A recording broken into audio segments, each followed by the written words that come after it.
Number 14, a rectangle has an area of 155 square inches.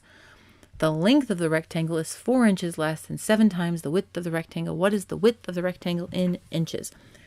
Okay, so I'm going to write length and width. And what are they equal to?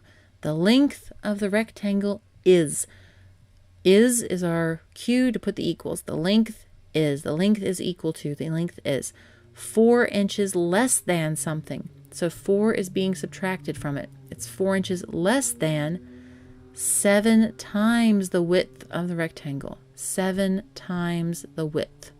And the width is just the width.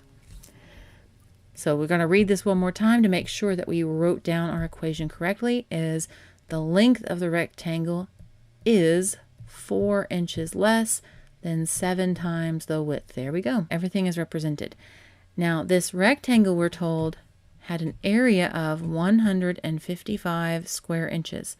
So the area of a rectangle is length times width. Well, in this rectangle, our width is just W, and our length is equivalent to 7W minus 4. So to solve for this rectangle, area, length times width, I'm going to multiply these two together, length times width. So W times 7W minus 4 is equal to our area, which is 155 square inches. Now I'm going to distribute this. W times 7W is 7W squared. W times negative 4 is negative 4W, and that equals 155. Now if I want to solve this, I need to have this be equal to 0, so I'm going to subtract 155 from both sides. And that gives me 7W squared minus 4W minus 155 equals 0. Now, is this something you can factor? Yes, it is. Is it something I recommend you factor? No. Not on your life would I recommend you waste time factoring this. No. This is a graph it all the way. 100% I would tell you put this in a graphing calculator. To solve this by factoring, if you're curious, you would need to multiply those together. So you'd multiply 7 times negative 155.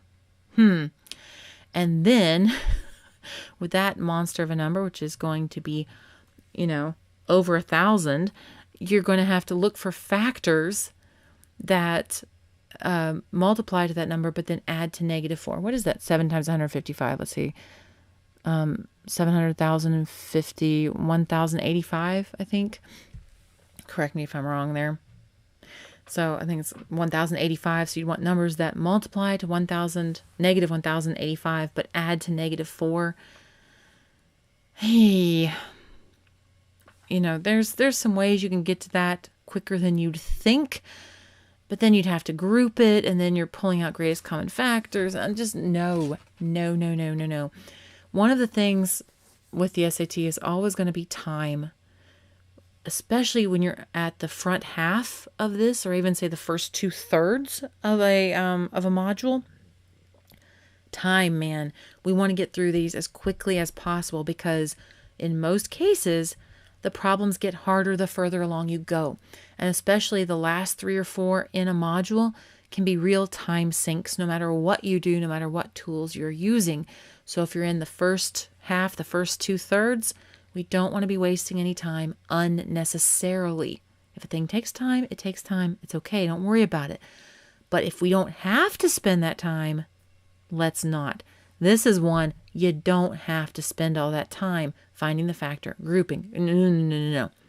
Put this puppy into the graphing calculator, and you'll look for where it crosses the x-axis.